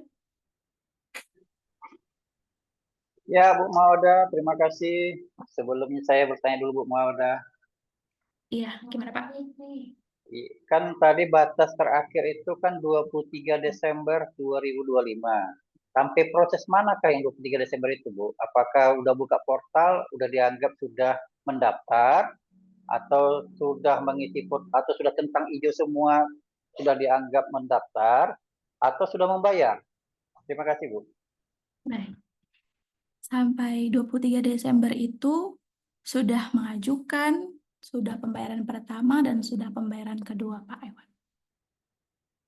Oh, berarti kalau hanya baru buka portal aja belum dianggap mendaftar gitu ya, Bu? Belum. Iya, jadi rekan-rekan sekalian, kalau hanya membuka portal, itu belum dianggap mendaftar. Yang dikatakan mendaftar tadi, sudah membayar 2,5 juta dan 500.000 kalau untuk bagi anggota IAI ya. Iya, betul, Pak. Itu sudah prosesnya berarti sudah mengajukan EPAM baru dianggap sudah mendaftar di 23 Desember. Iya. Gitu ya. Iya, Pak. Oke. Ada yang bertanya? Baik, saya coba lihat juga chatnya.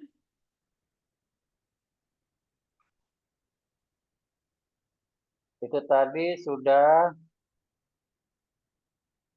tadi minta surat keterangan mandirinya nanti Bu ya di Ya, share katanya. boleh. Untuk pengisian portofolio, apakah pada kop gambar harus ada nama yang mengajukan? Kalau dia sebagai drafter harus ada. Tapi enggak juga, Pak. Kalau dia asisten, ya itulah dia dilengkapi dengan surat rekomendasi. Untuk kelengkapan portofolio apakah harus terisi sebelum 23 Desember? Itu tadi ya pertanyaannya. Yang dikatakan sebelum 23 Desember itu yang sudah terdaftar gitu ya? Iya, sudah daftar dan sudah Sudah bayar. bayar ya? Kalau lengkap itu, masalah lengkapnya bisa diperbaiki nanti. Yang penting Oh gitu. 3, tapi 3 itu minimal sudah diajukan. Kalau ada masih ada yang kurang, masih bisa dilengkapi. Ya. Artinya kalau portofolionya belum lengkap atau tapi yang centang hijau itu sudah, dia dibayar aja dulu nanti bisa memperbaiki gitu ya. Betul, betul, Jadi Pak. jangan takut kalau udah diklik membayar nggak bisa lagi memperbaiki, nggak gitu ya? Iya, enggak. Jadi setelah kita membayar, sudah mengajukan EPAM, terus kita ingin memperbaiki, masih bisa ya? Bisa, bisa. Oke, itu kadang-kadang banyaknya juga yang bertanya karena dia takut nanti kalau udah diklik mendaftar, udah nggak bisa ngapain-ngapain lagi gitu. Ternyata boleh ya. Jadi rekan-rekan jangan takut untuk mendaftar. Kalau memang sudah dirasa cukup, langsung mendaftar sebelum tanggal 23 Desember. Berikutnya izin bertanya pada terima kasih infonya, Pak. Ya. Oh, ada yang bertanya? Kalau enggak, saya baca lagi ini berikutnya. Pada bagian keanggotaan IAI untuk peserta PKE yang baru saja diadakan, cukup upload kwitansinya ya, Bu? Gimana tuh Kak Mawada? Iya, tadi sementara upload kwitansi aja dulu. Nanti kwitansinya bisa diminta ke sekretariat. Iya, itulah tadi yang menguatkan bahwa ketika dia baru ada kwitansinya, di-upload kwitansinya, ketika nanti keluar sertifikatnya bisa diganti itu ya. Kartu anggota maksudnya Pak, kalau udah keluar. Iya, kartu anggota. Iya, keluar kartu anggotanya nanti bisa diganti dengan kartu anggota gitu ya, sebelum diverifikasi kan. Masih bisa diedit lah gitu ya. Pertanyaan Bang Rinaldi, punya saya belum centang hijau semua, apa bisa mengajukan? Yang belum hijau itu keprofesian, pendidikan, dan data pekerjaan. Pendidikan itu berarti belum sudah dimasukkan ijazahnya atau belum ya Bang? Ini yang memegang itu ya Bu, berarti saya maker lah ya. Sudah dimasukkan ijazah. Halo Bang Rinaldi, masih monitor? Ya Bang, saya Rinaldi Bang, izin Bang. Ya, itu pendidikannya kenapa bisa nggak centang hijau? Sudah saya masukkan Bang, pendidikannya Bang. Tahun berapa tamat Bang? 2009 Bang. 2009 seharusnya udah hijau ya? Coba diulangi aja Pak, S1 Ya, nanti. kalau sudah memperbaiki jangan lupa disimpan ya, jangan misalnya udah perbaiki, itu belum baca dia, ini agak sedikit memang aneh dia nih, begitu kita udah memperbaiki, kita harus simpan di situ, harus klik simpan, kalau nggak nanti dia nggak baca. Untuk tahunnya ya Bapak Ibu, tahunnya ini tahun tamat saja, jadi kalau misalnya masuknya tahun 2020, tamatnya tahun 2024, nggak kayak gini. Tulisannya cukup Coba 24 aja.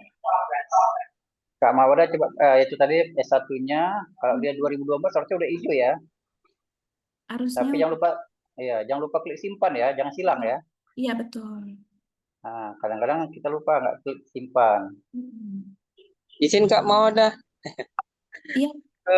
Itu kan siapa tahu jadi kendala untuk kawan-kawan. Jadi berapa maksimal MB untuk upload portofolio? Terus kalau misalkan kelebihan MB-nya gimana cara menyiasatinya. Terus kemudian kalau bisa diberitahu juga kapan apa pemilihan lokasi ujian sama jadwal ujian. Siapa tahu mungkin itu saja, Kak.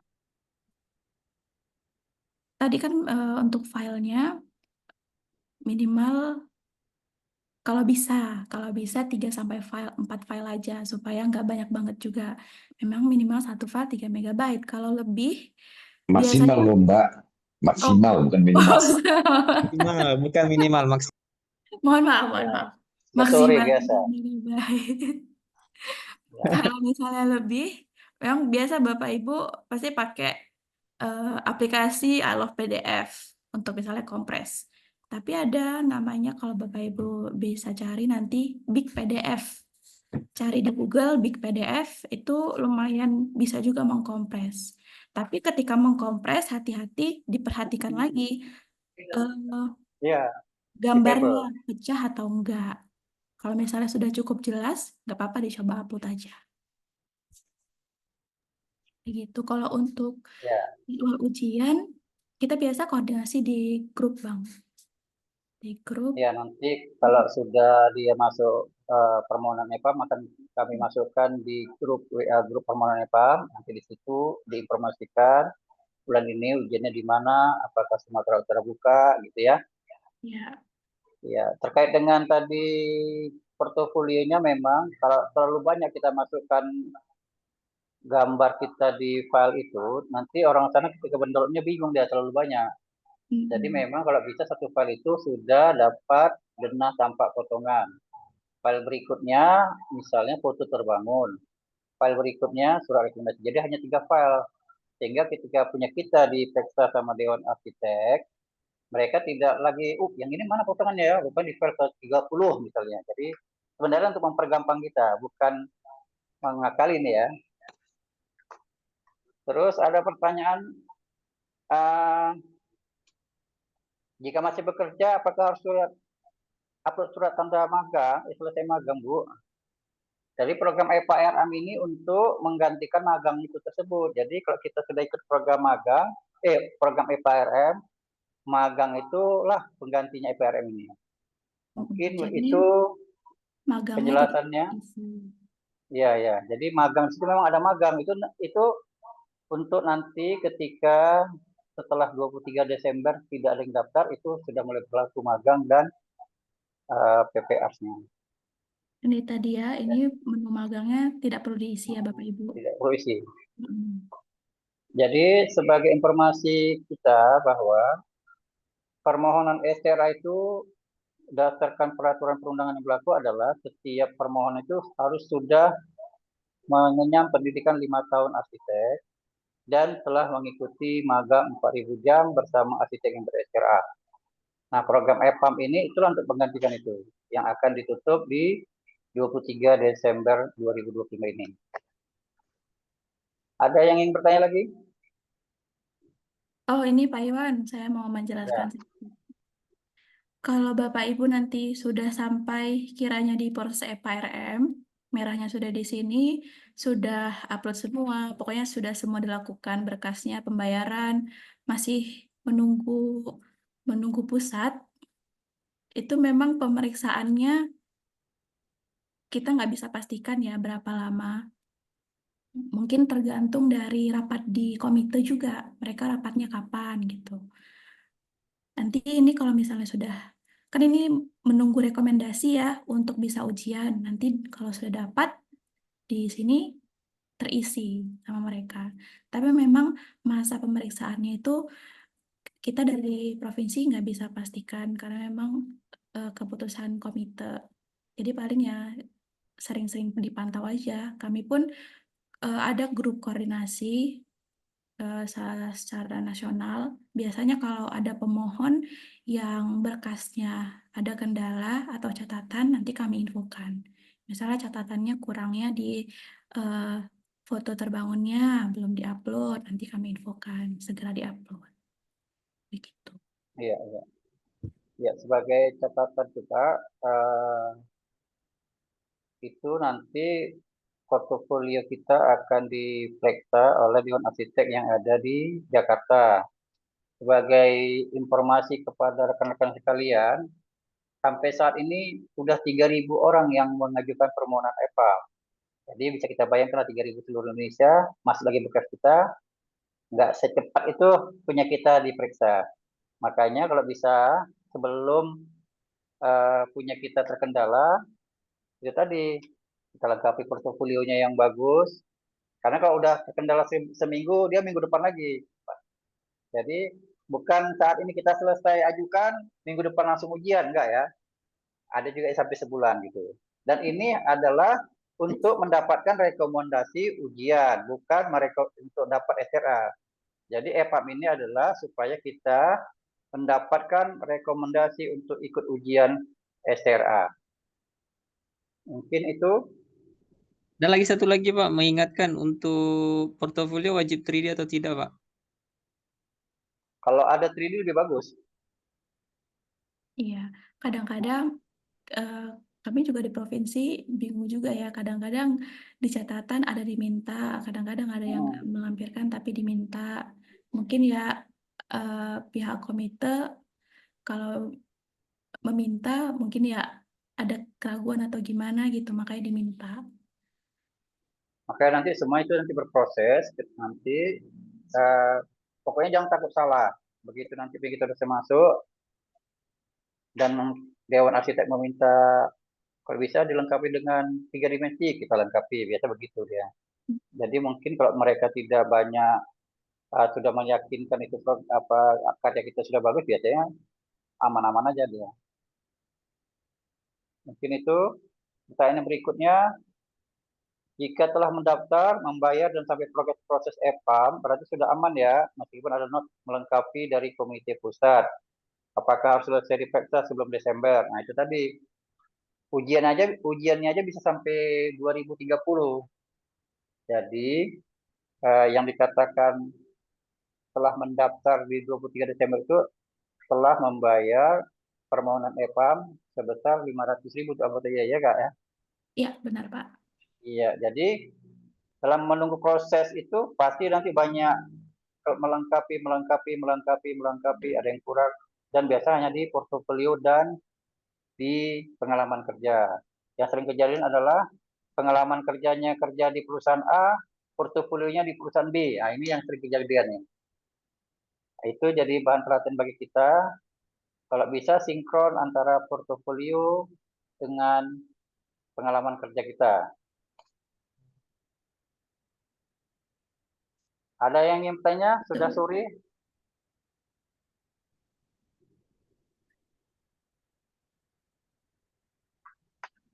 Untuk 3D-nya dalam bentuk view saja kah?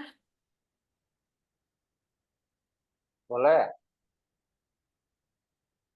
Dalam bentuk view saja, 3 dimensi tampak burung. Terkodok juga ya, boleh. Halo, selamat sore. Ya, sore Bang, silakan. Maaf, ini kebetulan saya kurang fokus, agak terganggu dengan kerjaan. Seumpama ada kendala nanti apa bisa minta bantuan dengan Bu Wardah? Saya datang ke sekretariat. Terima kasih. Boleh Bang Ipan, boleh. Sama aku juga boleh Bang Ipan. Siap. Wah, langsung. Pak Hendri aja kalau gitu. Kawan lama ya. Oke, baik, terima kasih. Ya, Bang. Biasanya inilah tahap pertama adalah membuka portal DAI dulu. Biasanya kalau udah membuka portal DAI baru di situ dapat kesulitannya apa gitu. Kalau belum pernah membuka portal DAI biasanya gitu aja. Nah, nantilah gitu. Pengalaman kami seperti itu. Ketika dia udah buka dan mulai tahu kendalanya, di situ baru enak menjelaskannya. Biasa seperti itu. Oke, siap. Terima kasih. Ya. Ditunggu sampai 23 Desember. Jangan sampai lewat. 23 Desember itu bukan hanya buka portal, tapi sudah membayar permohonan EPAM. Kalau tanggal 23 telah lewat, maka seluruh pemohonnya, walaupun tamatan S1-nya di 90, dia tetap harus ikut TPA dan magang 4.000 jam bersama dengan arsitek yang telah ber-SRA. Jadi Mari sama-sama kita manfaatkan program FHRM ini yang akan berakhir di 23 Desember ini. Mungkin sudah selesai.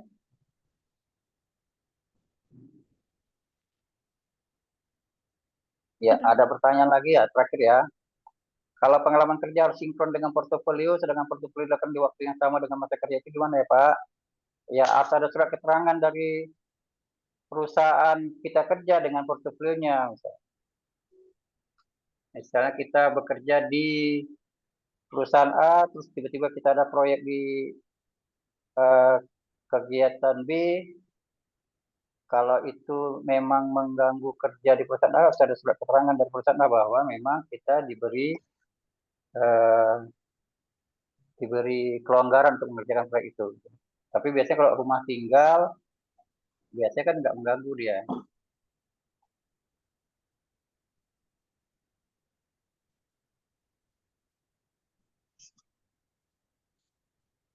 Ada lagi?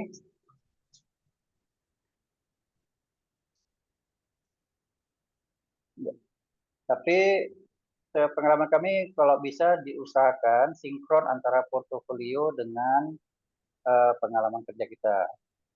Itu aja tadi supaya prosesnya lancar jaya gitu ya. Betul.